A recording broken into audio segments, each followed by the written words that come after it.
తదుపరి మన మరో ముఖ్య అతిథి శ్రీ టిడి జనార్దన్ గారిని వారి ప్రసంగం అందించవలసిందిగా కోరుచున్నాము. అలాగే తదుపరి మనకి తారక రామం అన్న పుస్తకం కూడా విడుదలవుతుంది. దాని విశేషాలు కూడా మనతో పంచవలసిందిగా కోరుచున్నాము. సభకి నమస్కారం. చాలా కాలాతీతమైంది. మీరు ఎప్పుడో ఉదయం వచ్చారు. ఇప్పుడు మీ ఓపికను పరీక్షించకుండా ముఖ్యమైనవి నా కొన్ని అంశాలు మాత్రమే ప్రస్తావిస్తా. కొడుకుగా రామకృష్ణ గారు అన్నగారి గురించి చెప్పాక ఇంకా చెప్పాల్సింది లేదు. పూర్వం మేము చిన్నప్పుడు అనుకునేవాళ్ళు, అన్నదమ్ముల అనుబంధం సినిమా రిలీజ్ అయినాక ఈయన కూడా వాళ్ళ పిల్లల్లో ఒకడని కొన్నాళ్ళు అనుకునేవాళ్ళు ఊళ్ళల్లో. అలా ఆయనకి అంత అనుబంధం, ఆప్యాయత ఆ కుటుంబం పట్ల, అన్నగారి పట్ల. ఇందాక మీరంతా చూశారు కదా. ఇంక వీళ్ళందరూ చెప్పిన తర్వాత ఆయన కుటుంబ నేపథ్యం, సినిమా నేపథ్యం, మా మురళీమోహన్ గారు ఎంపీ కూడా అయ్యారు కనుక కొంత రాజకీయ నేపథ్యం కూడా చెప్పిండు.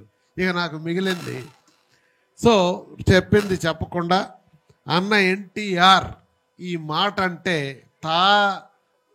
గాయత్రి మంత్రానికి ఎంత శక్తి ఉందో తెలియదు కానీ వింటున్నాం. కానీ ఈ 3 అక్షరాలకు అంత శక్తి ఉంది. ఎందుకంటున్నానంటే మేము తలపెట్టిన ఈ కార్యక్రమం అన్న ఎన్టీఆర్ భావజాలం భావితరాలకి అందజేయాలనే కార్యక్రమం తలపెట్టాం. మొదలుపెట్టినప్పుడు మేము అనుకోలా ఇంత చేయగలమని అనుకోలా, ఇలా చేయగలమని అనుకోలా. ఇది ఒక ప్రపంచవ్యాప్తమైనటువంటి యాక్టివిటీ అవుతుందని అనుకోలా. కానీ తొలుత ఆయన 100వ జయంతి కార్యక్రమం వస్తే ఆయన చేసిన గొప్ప పనులన్నీ నేను చిన్నప్పటి నుంచి నోట్ చేస్తుంటా. నాకు ఇది ఒక అలవాటు రాజకీయాల్లో. ఎందుకు, అన్నగారు నాకు ఇచ్చాడు అవకాశం. ఎంతోమంది జిల్లాలో నాయకులు ఉంటే నన్ను ఎంపిక చేశాడు జిల్లా సహకార కేంద్ర బ్యాంక్ అధ్యక్షుడిగా. ఆ తర్వాత బాబు గారు కూడా రాష్ట్ర సహకార బ్యాంక్ అధ్యక్షుడిగా ఉండి పార్టీ ఆఫీసులో తన దగ్గర పెట్టుకొని ఇన్ని రోజులు ఇంత ఎలివేషన్ ఇచ్చాడు. కనుక నాకు ఒకటే అనిపించింది, నాయకులు పార్టీ ఇంత చేస్తే పార్టీ మనకేమిచ్చిందని జీవితాంతం చెప్పే నాయకులు ఉంటారు కొంతమంది. కానీ మనకిచ్చిన దానికి మనం రుణం ఎలా తీర్చుకోవాలి, పార్టీకి మనం ఏం చేస్తున్నాం, మన నాయకుడు ఔన్నత్యాన్ని మనం ఎలా చాటాలి అనేటటువంటిది నేను ఆలోచించా. అందుకే బాబు గారి గురించి కూడా రోజు ఒక స్నిప్పెట్ పెట్టేవాడిని. అలా అన్నగారి గురించి రోజు ఒక యాక్టివిటీ పెడుతూ ఉంటే అప్పుడు చివరికి ఒక బుక్ రూపంలో తీసుకొస్తే బాగుంటుందని మహాపురుషుని మైలురాళ్ళు అనేటటువంటి బుక్, నేను పాకెట్ బుక్ని ఏర్పాటు చేశాను. దాని తర్వాత అది మొత్తం ఆయన సినిమా రంగంలో చేసిన రికార్డ్స్, రాజకీయ రంగంలో ఆయన చేసిన రికార్డ్స్ అన్నీ అందులో ఉన్నాయి. అది అయిన తర్వాత ఈ భావజాలాన్ని ఇంకా తీసుకొని వెళ్ళాలని మురళీమోహన్ గారు ఇప్పుడు అన్నారు శకపురుషుడు గురించి.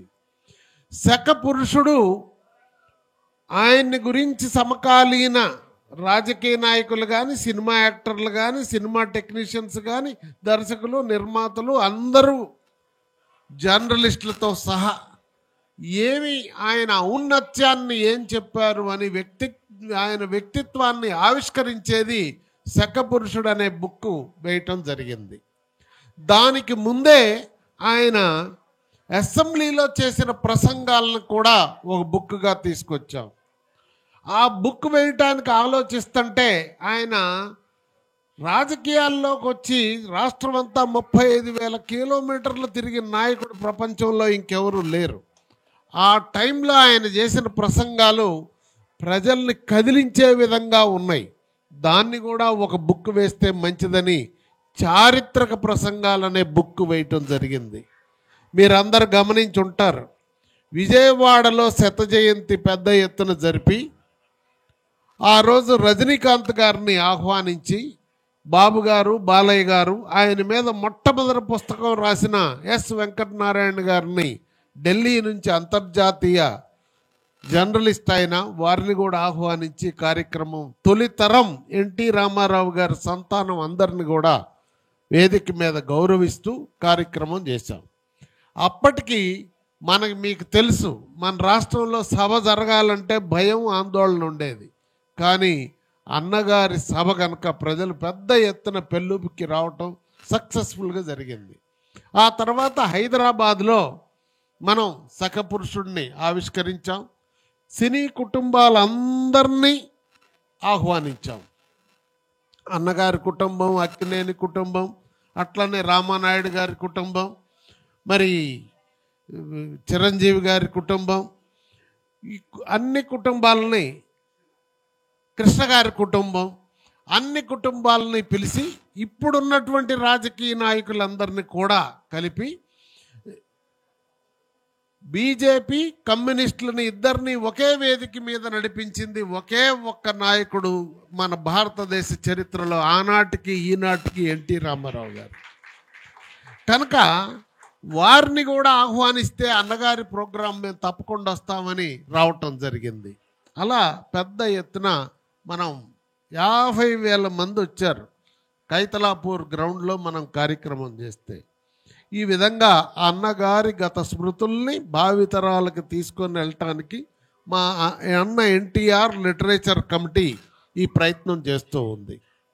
ఇందులో భాగంగా ఇప్పుడు ఈ పిల్లలంతా కూడా మీరంతా ఐటీ నిపుణులు, ఐటీ చదువుతూ డిజిటల్ మీడియా మీద దృష్టి పెట్టారు.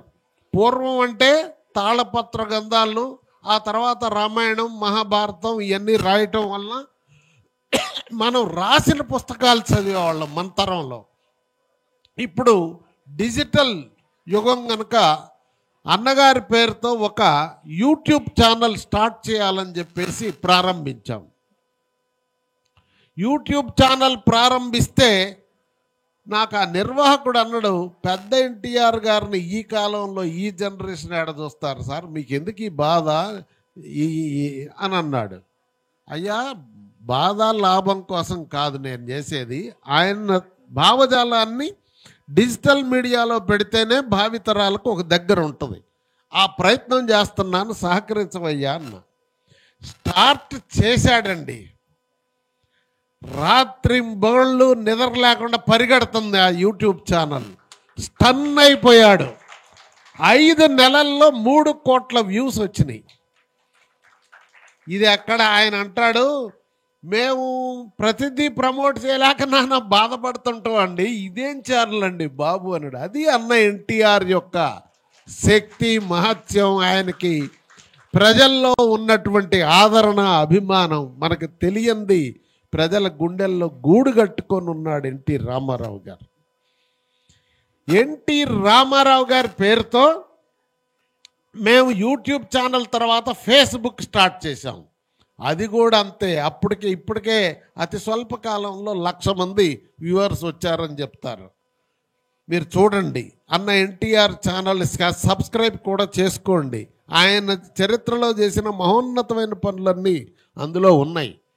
అలానే మీరు ఫేస్బుక్లో జాయిన్ అయ్యి మీకు ఎక్కడైనా ఏదైనా తెలిసిన సమాచారం ఉంటే కానీ, ఆయన మీద మీకున్న భావాలు కానీ తెలియజేయవలసిందిగా నేను కోరుతున్నాను. ఈ రెండే కాదు, ట్విట్టర్ స్టార్ట్ చేశాం, ఇన్స్టా చేశాం, మోజో చేశాం, షేర్ చాట్ చేశాం. ఆ తర్వాత టెలిగ్రాము, వాట్సాప్ గ్రూపులను కూడా ఏర్పాటు చేశాం. మహిళలని సమాజంలో నా తెలుగింటి ఆడపడుచులను నోరారా పిలిచిన మొదటి రాజకీయ నాయకుడు ఎన్టీ రామారావు. మహిళలకి అన్నగా, పిల్లలకి ఉత్సాహం నూరిపోసినటువంటి నాయకుడు ఎన్టీ రామారావు గారు. అంతేకాదు, పేదల పాలిట పెన్నిది, రైతులకి బాంధవుడు, కార్మికులకి అండా దండ, వికలాంగులకి, వితంతువులకి, వృద్ధులకి ఆత్మ బంధువులాగా వాళ్ళ యొక్క కష్టాలను తీర్చడంలో ఆయన ప్రభుత్వం వచ్చిన తర్వాత అన్ని రకాల పథకాలు తీసుకొచ్చి పనిచేశారు. అందుకే ఆయన్ని ఈనాటికి కూడా మనకి దూరమై ఆయన అవతారం చాలించి 29 సంవత్సరాలైనా మనం ఎంత పెద్ద ఎత్తున కార్యక్రమాలు చేస్తాం. మేము శత జయంతి కార్యక్రమం చేసినప్పుడు ఏదో విజయవాడలో ఒకటి, హైదరాబాద్లో ఒకటి చేద్దాం అని అనుకున్నాం. బాబు గారి దృష్టిలో పెడితే అన్నాడు 2 కార్యక్రమాలు చేయండి జనార్దన్ అన్నాడు. అలానే సార్ అన్నాడు. ఇది అసలు స్టార్ట్ చేసేటప్పుడు మేము ఎక్కడో ఒక గదిలో ఒక ఫంక్షన్ హాల్లో చేద్దాం అనుకుంటే అది బహిరంగ సభ రూపం దాల్చింది 2. That is NTR. మాకు తెలీదు, మేము ప్రయత్నం చేస్తున్నాం, అది జరిగిపోతా ఉంది. లైక్ దట్ అలా జరుగుతూ ఉంటే చివరికి ఏమైంది, ప్రపంచంలో 100 ప్రదేశాల్లో జరిగింది. తెలంగాణ, ఆంధ్రప్రదేశ్లో ప్రతి సందులో, గొందిలో, ఊర్లో కార్యక్రమాలు వాళ్ళకై వాళ్లే చేశారు. ఆ 2 కార్యక్రమాలతో మరి ప్రభావితమైనటువంటి వాళ్ళు. అంతేకాకుండా ఈ సంవత్సరం సినీ వజ్రోత్సవం వచ్చింది. మేము తారక రామం అనే బుక్ని రాశాం, మా కమిటీ రాయించింది. ఏమిటి అందులో ప్రధానత అంటే, ఎన్టీ రామారావు గారు సినిమాలలో వచ్చిన తర్వాత ఇచ్చినటువంటి ఇంటర్వ్యూలన్నీ కూడా క్రోడీకరించి రాశాం, ఒక దగ్గర సంకలనం చేశాం. దాన్ని చదువుతుంటే అన్నగారితో మాట్లాడినట్లుంటుంది. సినిమా రంగం మీద ఆయన అభిప్రాయాలు తెలుస్తాయి. అసలు సినిమా నటుడు అన్నవాడు కానీ, టెక్నీషియన్ అన్నవాడు కానీ అది చదవాల్సినటువంటి అవసరం ఏర్పడింది. అంత గొప్పగా ఆయన భావాలన్నీ దానిలో ఉంటాయి. అవన్నీ రాస్తా పోతుంటే దాదాపు ఇది కూడా ఒక 500 పేజీలు అయిపోయింది. దానిలో ఆయన ఫోటోలు కూడా కొన్ని ప్రచురించడం జరిగింది. ఆయన యొక్క సినీ ప్రస్థానం మీరు గమనిస్తే ఆనాడు మన దేశంతో స్టార్ట్ అయ్యి నేను అనుకోవటం నా దేశంతో ఎండ్ అయినట్టుంది. అంతేకాకుండా ఆయన సినిమాలు ఎలా ఉండేవి, ప్రజల సమస్యల్ని ఎత్తి చూపే విధంగా ఉండేవి. సమాజానికి కానీ ప్రభుత్వాలకు కానీ పరిష్కారం కనుక్కునే విధంగా ఉండేవి. సంస్కరణాత్మకంగా ఉండేవి, ప్రబోధాత్మకంగా ఉండేవి, సందేశాత్మకంగా ఉండేవి. పురాణాలు ఆయన నటించకపోతే ఈ తరానికి ఇప్పటి వరకు ఇంత పెద్ద ఎత్తున తెలిసేదా అని ఆ ప్రశ్నార్థకంగా ఉంది. ఆయన రాముడిగా, కృష్ణుడిగా ఈ పాత్రలన్నీ నటించటం వలననే మనకి భావితరాలకి, ఈ తరానికి, మన తరానికి వాటి యొక్క ఔన్నత్యం తెలుస్తుంది. అంతేకాదు ఆయన సినిమాల్లో కూలీగా నటించాడు, రైతుగా నటించాడు, కార్మికుడిగా నటించాడు, యజమానిగా నటించాడు, రిక్షా కార్మికుడిగా, డ్రైవర్, టాక్సీ డ్రైవర్గా, అలానే బడిపంతులుగా, విద్యార్థిగా, లాయర్గా, డాక్టర్గా, అంతేకాదు ఒక పోలీస్ అధికారిగా, జడ్జిగా, రాజుగా, మంత్రిగా, మరి ప్రబోధనాత్మకమైనటువంటి వీరబ్రహ్మేందర్ స్వామిగా, స్వతంత్ర సమర యోధునిగా, ఇలా చెబుతూ పోతే ఈ పాత్రలన్నీ ఎన్ని ఇంకా మారువేషాల్లో ఉన్న పాత్రలు అనేకం ఉన్నాయి, అన్కౌంటబుల్ పెద్దలు చెప్తున్నారు. అయితే ఇక్కడ ఒకటి గమనించాల, 2 వైవిధ్యం. విద్యార్థి, బడిపంతులు అంటే వైవిధ్యం కాదా? సిమిలర్లీ నేను ఇందాక నుంచి చెప్పినవి అన్నీ కూడా కూలీ, యజమాని, కార్మికుడు, యజమాని, కూలీ, రైతు, ఇవన్నీ వైవిధ్యమైనటువంటి పాత్రలు నటించాడు. దానికి అదే గొప్పగా, దీనికి ఇదే గొప్పగా నటించిన ఏకైక నటుడు ఎన్టీ రామారావు గారు. అంతేకాదు ఇక మీరు పురాణాల్లోకి వస్తే అతి క్లిష్టమైనటువంటి రోల్స్ ఇవన్నీ. రాముడు, రావణుడు ఎక్కడండి పోలిక? ఆ చివర ఈ చివరకి. మరి కృష్ణుడు, భీష్ముడు, అంతేకాదు భీముడు, దుర్యోధనుడు, కర్ణుడు, బృహనల, అర్జునుడు, బృహనల, కర్ణుడు, కీచకుడు, ఈ విధంగా వైవిధ్యమైనటువంటి పురాణ పాత్రలన్నిటినీ నటించి జీవించి ప్రజల్లో రాణించి మెప్పించిన ఏకైక నటుడు ఎన్టీ రామారావు గారు. ఒక్క నటనే కాదండి, ఆయన ఒక నిర్మాత, దర్శకుడు, స్క్రీన్ ప్లే, మరి ఈ విధంగా అన్ని రకాల కార్యక్రమాలని సినిమాల్లో ఔపోసన పట్టినటువంటి రామారావు గారు సినీ రంగానికే ఒక సంపద. ఆయన ఆ విధమైనటువంటి వారసత్వాన్ని సృష్టించాడు. సినిమాల్లో ఈరోజు ఏంటి, 2 సంవత్సరాలకు ఒక సినిమా నటించే కాలం వచ్చింది. ఇప్పుడు టైం లేదు, సంవత్సరానికి ఒక సినిమా లేదు, మహా చేస్తే 3. కానీ ఆయన 16 సినిమాలు నటించిండు. ఆ 16లో కూడా ఒకటి సాంఘికం ఉంటుంది, ఒకటి జానపదం ఉంటుంది, ఒకటి చారిత్రాత్మకం ఉంటుంది, ఇంకోటి పౌరాణికం ఉంటుంది. ఆ పౌరాణికంలో ఇందాక నేను చెప్పినట్టు వైవిధ్యం ఉంటాయి, ద్విపాత్రాభినయాలు. అసలు ఇది సాధ్యమా అండి? ఊహించుకోగలమండి? ఈ సెట్లో ఈ పాత్ర వేస్తే ఆ సెట్కి పోయి డిఫరెంట్ పాత్ర వేస్తాడు. దానవీర స్వర్ణకర్ణలో 5 రకాలైనటువంటి కార్యక్రమాలు. కృష్ణుడు ఆయనే, కర్ణుడు ఆయనే, మరి స్క్రీన్ ప్లే ఆయనే, నిర్మాత ఆయనే. ఈ విధంగా ఇన్ని పాత్రలు నిర్వహించటం అనేది ఎంత కష్టం చూడండి. అందుకే సినీ ప్రపంచంలో నేను చెప్తున్నా, నా అభిప్రాయం మీరందరూ ఏకీభవిస్తారనుకుంటా, సినిమా ప్రపంచంలో ఎన్ని భాషలున్నా, ఎంతమంది నటులున్నా, ఎన్టీ రామారావు గారు లాంటి వైవిధ్యమైన పాత్రలు ధరించిన వాడు మరొక్కరు లేరంటే అతిశయోక్తి కాదు. అది ఇంగ్లీష్ కానీ, హిందీ కానీ, ప్రపంచంలో ఏ భాష నటుడైనా సరే. ఎందుకు?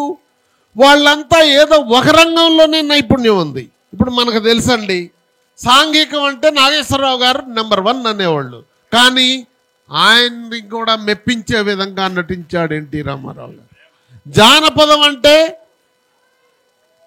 మనకి కాంతారావు గారు అనేవాళ్ళు, ఆయన్ని కూడా మించే విధంగా నటించాడు ఎన్టీ రామారావు గారు. ఇలా అందువలన ఆయన ప్రపంచంలోనే నెంబర్ 1 నటుడు. ఇక రాజకీయాల్లోకి వస్తే ఎన్టీ రామారావు గారు చేసిన సేవలు మానవాళికి మరెవరూ చేయలేదని చెప్తానికి నేను సంశయించను. ఎందుకంటే మానవత్వం మూర్తీభవించినటువంటి మనిషి ఎన్టీ రామారావు గారు. ఏమండి, 35 సంవత్సరాలైంది స్వతంత్రం వచ్చి. ఎన్టీ రామారావు గారు వచ్చేంతవరకు పేదోడు ఆకలి కనుక్కున్న పాలకుడే లేకపోతే ఇది పాలన. మరి రామారావు గారిని ఏమనాలండి? రామారావు గారిని అధికారులంతా చెప్పారు, ఇందాక మురళీమోహన్ గారు అన్నట్లు. ఆయనకేమి తెలుసు అనుకొని ఇదంతా ఏమండి దుబారా అంటే ఆయన చెప్పాడు, బ్రదర్ మీకు పేదోడు ఆకలి తెలియదు, పేదోడు ఆకలితో పస్తుపడుకుంటే నాకు ఈ కుర్చీ అవసరమా అని చెప్పాడు. అది నిజమని ఈరోజు చరిత్ర చెబుతుంది. ఎట్లా? ఈరోజు ప్రపంచంలో ఏ 2 దేశాల నాయకులు ఎక్కడ కలిసినా మీరు పత్రికల్లో చూడండి, ఏం మాట్లాడతారు? ఆహార భద్రత, తెలుగులో ఇంగ్లీష్లో ఫుడ్ సెక్యూరిటీ అని మాట్లాడుతున్నారు. ఆ ఆహార భద్రత ఎప్పుడు కల్పించాడు పేదోడికి ఎన్టీ రామారావు గారు? 40 సంవత్సరాల ముందు కల్పించాడు. అంతేకాదు, మహిళలు సమాజంలో సగభాగం ఉన్నారండి. వీళ్ళు ఏంటంటే అటు చరిత్ర తిప్పగలరు. కానీ వీళ్ళని గురించి ఎవరన్నా పట్టించుకున్నారా? రామారావు గారికి ముందు 17 సంవత్సరాలు సాక్షాత్తు ఇందిరాగాంధీ గారు ఆనాడు భారత ప్రధానిగా ఉండి కూడా మీకు ఆస్తి హక్కు ఇవ్వలేకపోయారే. రామారావు గారు 40 ఏళ్ల నాడు మీకు ఆస్తి హక్కు ఇస్తే మొన్న 3 సంవత్సరాల క్రితం భారత ప్రభుత్వం ఇచ్చింది. ఇది ఎంత ముందు చూపో మీరు ఆలోచించండి. అంతేకాదు, మాట చెప్పటం కాదు, చట్టం చేయటం కాదు, అమలు చేసి చూపించాడు ఎన్టీ రామారావు గారు. నేను శత జయంతికి ఆహ్వానం పలకటానికి రామారావు గారి రామకృష్ణ గారిని తీసుకొని మోహన్ కృష్ణ గారి ఇంటికి వెళ్ళా. నేను కూడా చిన్నప్పుడు ఇంటర్మీడియట్ చదివేటప్పుడు హైదరాబాద్ వస్తే, హైదరాబాద్లో మనం జూ, సాలార్జింగ్ మ్యూజియం ఇవన్నీ చూసిన తర్వాత రామారావు గారి పిల్లల ఇళ్ళని మెహదీపట్నంలో ఒక 5 ఉంటాయి ఒక కొండ మీద, అదిగో అని చూపించేవాళ్ళు మనకు ఆ ట్రావెలర్స్. అట్లాంటిది ఆ ఇంటికి పోయాక చెప్పిందామా కోడలు గారు, ఏమండి ఈ ఇల్లు మా మామగారు మా భర్త పేరుతో పెట్టలా, కోడల పేరుతో పెట్టండి ఎన్టీ రామారావు గారు. 78లో ఎవరన్నా ఊహించారండి? అప్పుడు మన ఇంట్లో మనమే అబ్బాయి అమ్మాయి పుడితే అమ్మాయిని వ్యత్యాసంగా చూసే రోజులే. ఎందుకు అసలు అర్థమే కాదు. ఇద్దరికి సమానంగా పంచవచ్చుగా. ఏమేం తక్కువ చేసిందో ఆయన ఏం ఎక్కువ చేసిండు. కానీ ఆ రోజు రామారావు గారు అమలు చేశాడంటే ఎంత గొప్ప ఆదర్శవంతము, ఎంత ముందు చూపు. ఇట్లా పథకాలు చెప్పమంటే 30 చెప్తా. ఎన్టీ రామారావు గారు మాత్రమే చేసి ఆ పథకాలనే ఇప్పటికీ ప్రభుత్వాలు అమలు చేస్తున్నాయి. ఇళ్ల పథకం ఏంటండి? రామారావు గారికి ముందు ఎవడన్నా పేదోడికి ఇల్లు కడతానని చెప్పిండా? ఇల్లు 1,00,000 కడతానంటే మన ఈనాడు కార్టూన్ వేసింది, ఇది విఠలాచార్య సినిమా, ఈయన ఎట్ట కడతారబ్బా అని. 1,00,000 కాదు 5 లక్షలు కట్టి చూపించాడు సంవత్సరానికి. ఇవాళకి భారతదేశ ప్రభుత్వం చెబుతుంది దేశంలో పూరి గుడిసె లేకుండా చెయ్యాలని. దీనికి నాంది ఎవరు? 35 ఏళ్ళు అయింది అప్పుడు ఆయన వచ్చే వరకు. స్వతంత్ర సమరయోధులంతా ఏలారు దేశాన్ని, మరి ఎందుకు చేయలేకపోయారని నేను ప్రశ్నిస్తున్నా. నిజమైనటువంటి మానవతావాదం ఎవరికి ఉంది? అంతేకాదండి, ఇవాళ ప్రభుత్వాలన్నీ పెన్షన్ రాజకీయాలుగా జరుగుతుంది ఏ రాష్ట్రంలో చూసినా. కానీ ఈ పెన్షన్ ఓటు కోసం ఇయ్యలేదు ఎన్టీ రామారావు గారు. ఆ రోజు రోజుకు రూపాయి చొప్పున 30 రూపాయల పెన్షన్ ఒక వృద్ధుడు మా పిల్లలు చూడటం లేదు అంటే ఆదుకోవటానికి ఇచ్చాడు. ఒక వితంతువు భర్త చనిపోయిందంటే ఆమెని ఆదుకోవటానికి ఇచ్చాడు. వికలాంగులు ఆయన ప్రచారంలో చూసి అయ్యో పాపం వీళ్ళు ఎట్ట బతుకుతారు అని వాళ్ళకి పెన్షన్ ఇచ్చిండు. మానవతా హృదయంతో ఇచ్చిండు ఆయన. వాళ్ళ బాధలు పంచుకోవటానికి ఇచ్చిండు కానీ ఓటు కోసం ఇవ్వలేదండి. ఆ రోజు ఆయన ఇచ్చిన 30 రూపాయలు ఆ రోజు బడ్జెట్లో చూస్తే ఆ రోజు 1000 రూపాయలు 2000 ఉండేదండి. బడ్జెట్ 2000 కోట్లు ఉండేది. ఇవాళ 2.5 లక్షల కోట్లు. ఈరోజు మీరు రేటు ప్రకారం లెక్కేస్తే 6000 రూపాయలు ఇవ్వాలండి పెన్షన్. ఆ రోజు 30 రూపాయలకి ఈరోజు 6600కి సమానం. లెక్కలేయండి ఇంటికి పోయి. కానీ ఈరోజు ప్రభుత్వాలు ఇవ్వగలుగుతున్నాయా? పేదోడి పట్ల రామారావు గారికి ఉన్న ప్రేమ తెలియజేస్తుంది. ఓ సందర్భంలో ఒక ఆర్థిక మంత్రి గారు చెప్పిండంట బడ్జెట్ తయారవుతుంటే, సార్ ఇవన్నీ ఈ సంక్షేమ పథకాలకి రైతుల పథకాలకే డబ్బులన్నీ అయిపోయినాయి, మరి ఎట్లా అన్నాను. అయ్యా మంత్రి గారు, తమరికి రైతుల గాథలు పేదోళ్ళ వ్యధలు తెలియవండి, ఆ 2 తప్ప ఏదన్నా తగ్గించమన్నాడంట. అంత ప్రేమతో పనిచేసేవాడు రైతులన్నా పేదలన్నా. అట్లాంటి రామారావు గారు మరి చేస్తున్నటువంటి ఆయన గురించి అంత గొప్ప మహానాయకుడు, మానవతావాది, మహానటుడు కనుక ఆయన్ని మనం ఎలా స్మరించుకోవాలి, ఎలా భావితరాలకు తెలియజేయాలి ఆయన గురించి. ఇంత మహోన్నతమైన వ్యక్తి తెలుగు జాతిలో ఉండటం మనకి గర్వకారణం కదా. అయినప్పుడు వెనక మహనీయులందరినీ గుర్తుంచుకునే విధంగా చరిత్రలో రాసినందువలన గుర్తున్నారు. అట్లానే వాళ్ళ పేరుతో గుర్తుగా ఏదన్నా చిహ్నాలు ఏర్పాటు చేసినందువల్ల గుర్తున్నారు. అలానే వారి భావజాలాల్ని ఇప్పుడు కాలం ప్రకారం ఐటీ ప్రచారం చేయటం వల్ల గుర్తుంటున్నారు. కనుక మనందరం కూడా ఆయన ఏదైతే మనకి చేశాడో అంతటి మహానుభావుణ్ణి, ఆయన ఔన్నత్యాన్ని మన పిల్లలకు కూడా తెలిసే విధంగా ప్రతి ఒక్కళ్ళు కృషి చేయాలని, మీరు రామాయణ మహాభారతాలకు సంబంధించి రామారావు గారు నటించిన సినిమాలు తప్పకుండా చిన్నపిల్లలకు చూపించాలని నేను విజ్ఞప్తి చేస్తున్నా. దానివల్ల వాళ్ళకి ఎన్నో విలువలు తెలుస్తాయి, ఎంతో ఆత్మస్థైర్యం వస్తుంది, ఎంతో జీవన మార్గం తెలుస్తుంది అనేది మీ అందరికీ నేను తెలియజేస్తున్నా. అంతేకాదు మనం రాజ్యాంగం దినం ఈరోజు రిపబ్లిక్ డే స్మరించుకుంటా ఉన్నాం. భారత రాజ్యాంగం ఏర్పడినటువంటి రోజు. నిజానికి అంబేద్కర్ చెప్పిన కార్యక్రమాలన్నీ తూచా తప్పకుండా అమలు చేసిన నాయకుడు ఎన్టీ రామారావు గారే. మీరు ఒక్కొక్కటి విశ్లేషించండి. చెప్పాలంటే గంట చెప్తా. కానీ పూలే గారు మనకి సంస్కర్త. ఆయన పూలే గారు, ఆమె భార్య కూడా విద్యని మహిళలకు అభ్యసించే విధంగా చేసిన తల్లి, మహానుభావుడు. పూలే గారి కార్యక్రమాలను కూడా అమలు చేసిన మొట్టమొదటి నాయకుడు ఎన్టీ రామారావు గారే. ఒక అంబేద్కర్, ఒక పూలే ప్రవచనాలని కలిపితే ఆ అన్నగారు చేసినటువంటి కార్యక్రమాలు అంత గొప్పగా మరి అమలు చేశాడు. రామారావు గారిని ఇంకా చెప్పాలంటే ఇక మరొకరు లేరు, పోలికలు పోల్చలేము. సముద్రానికి పోలికుందా, ఆకాశానికి పోలికుందా, ఇంకోటి లేదు. అలానే ఎన్టీ రామారావు గారు. ఈ విషయాన్ని మనందరం కూడా భుజస్కంధాల మీద తీసుకొని ముందుకెళ్ళాలి. చరిత్రని మనం ఆలోచిస్తే ఎట్లా ఆలోచిస్తారు కాలమానాన్ని?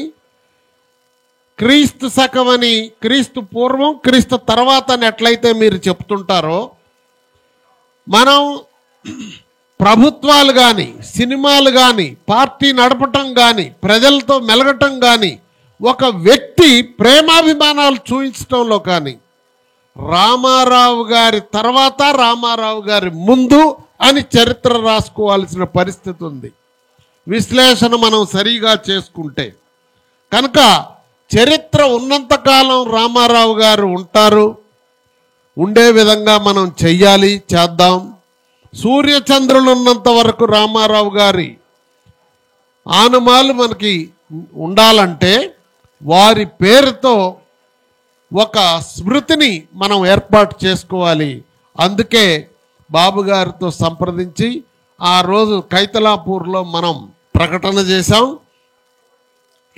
హైదరాబాదులో ఎక్కడైతే వారు నివసించారో ఎక్కువ కాలం, ఎక్కడైతే వారు రామకృష్ణ సినీ స్టూడియోస్ కట్టారో, అనేక స్టూడియోలు కట్టారో, సినీ పరిశ్రమ హైదరాబాద్ రావటానికి దోహదపడినారో, రాజకీయాల్లో మానవాళిని ఆదుకోవటం కోసం పార్టీని పెట్టారో, అలాంటి హైదరాబాద్లో రామారావు గారి 100 అడుగుల విగ్రహాన్ని ప్రతిష్ఠించే విధంగా మనందరం పూనుకుందాం.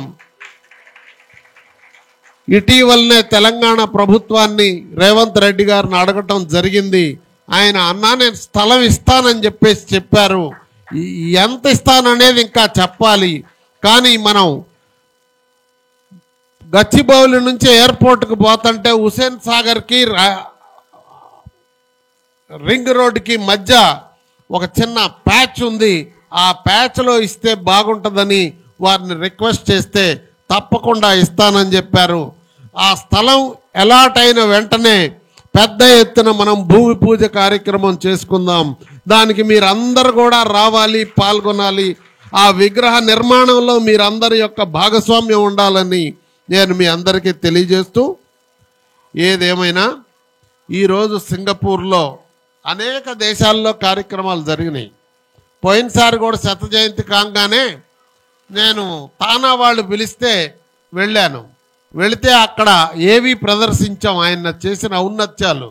వెంటనే దాదాపు 10 రాష్ట్రాల నుంచి మా దగ్గరికి రావాలా, మీ కార్యక్రమాలు చేయాలా అన్నగారి అని అంటే, నేను 12 రోజుల్లో 10 రాష్ట్రాలు తిరిగి పగలంతా రాత్రంతా ప్రయాణం, పగలు సాయంత్రం దాకా ప్రోగ్రామ్స్ చేసి ఆ విధంగా అమెరికాలో మరి కార్యక్రమాలు చేయటం జరిగింది. ఈరోజు తారక రామం పుస్తకం మనం విజయవాడలో మీరందరూ చూసుంటారు. చంద్రబాబు నాయుడు గారు, వెంకయ్య నాయుడు గారు, ఇంకా సినిమా ప్రముఖులతో ఆ రోజు ప్రోగ్రాం చేశాం. అనంతరం అదే రోజున సైమల్టేనియస్లీ అమెరికాలో మా మిత్రుడు అశ్విన్ గారు అక్కడ కార్యక్రమం చేశాడు. ఆయన ముందు నుంచి మా కమిటీలో మెంబర్గా ఉండి ఆయన ఈరోజు వెబ్సైట్ని కూడా ఏర్పాటు చేయటంలో కీలక పాత్ర పోషించారు. ఆ తర్వాత ఆ తర్వాత దుబాయ్లో కూడా కార్యక్రమం చేయటం జరిగింది.